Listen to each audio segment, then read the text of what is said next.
So let's now get into your football career in high school. Escambia High School in Florida, you mentioned. 2 state championships there. Yep. So, you know, athletics obviously was a very big part of your life in high school. No doubt, no doubt. It was a big part of our family.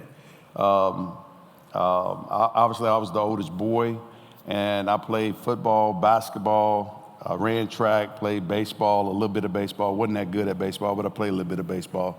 But I was involved in just about every activity. That whole process and understanding now what I went through, I value the process of becoming and the fundamentals of becoming the person and the football player and the businessman that I have become thus far, because I appreciate those fundamentals. Those work ethics and those challenging moments have helped build character.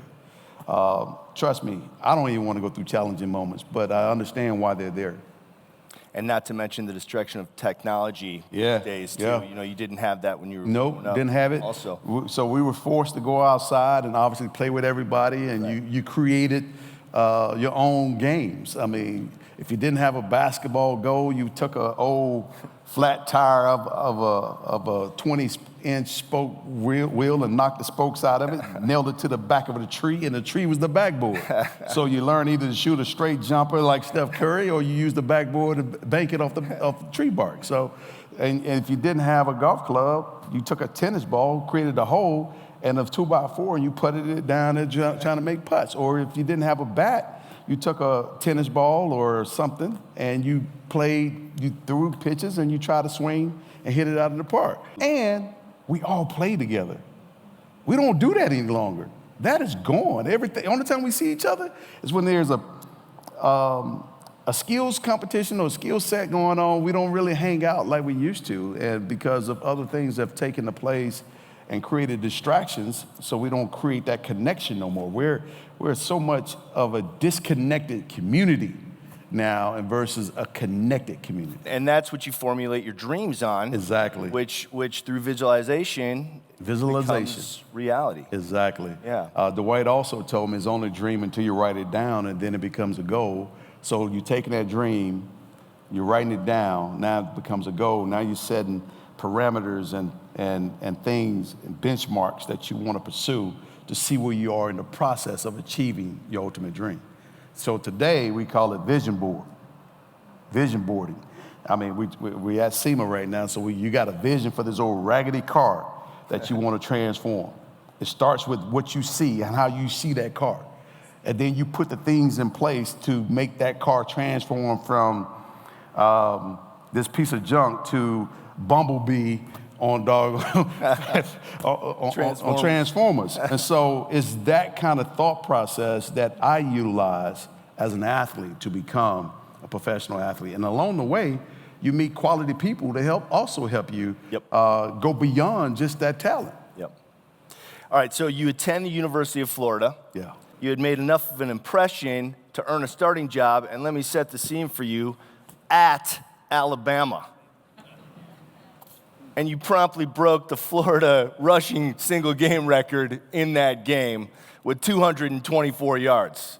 And that record had stood for 57 years, and Emmitt's like, oh, okay, there you go. That's taking advantage of your opportunity. Absolutely, and you know what? You visualized that, you realized that, and you made it a reality. Yeah. Goal setting has been a priority, especially in sports, and now business planning is really the priority. Execution is even more important, but having a team around you to help you achieve not only your personal goals, but the team goals as well, is paramount to anyone's success. And one thing I have learned, Chris, throughout this whole entire process, no one becomes successful by themselves. There's always someone there to help prepare you, help give you the information that you absolutely need when you need it, but also to help you open doors to places that you cannot get into. And if you have a quality person there with you, they might even help mentor you through the process. And so success is there for those who are willing to seek information in various places, but also to seek the heart of people that are humble enough to share that information, because everybody's not willing to share information. There's a lot of proprietary things, and I understand proprietary when it comes down to technology and so forth, but some information is free to give. Like the information that I'm sharing right now, the thought process, the work ethic, the things that make me who I am, and people are curious to how you get to this place. It's not overnight. It is a process. But just to let you know, you're not in this fight by yourself, because even professional athletes and successful people have to go through this process. Oftentimes you see us as, oh, they made it overnight. No, it's not overnight. It is the process that we go through and the journey that we go through to help us get to the place where we're trying to go. And you would go through the same thing. That's well said. That deserves a little applause for sure. We're getting nuggets here from Emmitt. I love it. Okay, so while at Florida, freshman year, SEC and National Freshman of the Year. Your junior year, you were SEC Player of the Year and First Team All-American. And after your junior year, with a little change in the administration at Florida, you decide to enter the NFL draft. So I chose to leave early. And little did I know that God would be sitting on the other side waiting for me to land at the 17th spot with the Dallas Cowboys and play for my team that I always wanted to play for. So, which is amazing. So, and in that same vein, let me throw this at you. Does the name James Francis mean anything to you? Yes, he does. Yes, he does. He's a linebacker who was the player that the Cowboys were considering taking. He was their pick until he was taken by Cincinnati. Yes. Now, fast forward to now, I don't think that many people know who James Francis is. He played 2 seasons in the NFL. So, serendipity took hold. Yes. I was their second plan B. I was their plan B. And I guess plan B. When you heard your name called by the Dallas Cowboys and this dream is now a reality, in that immediate moment, how did you feel? I felt relieved. I felt excited. I was in this space of euphoria, didn't even consider how poorly the Cowboys were at the time. Didn't even think about them being 1-15 the year before. I was just excited to be drafted and to be going to Dallas.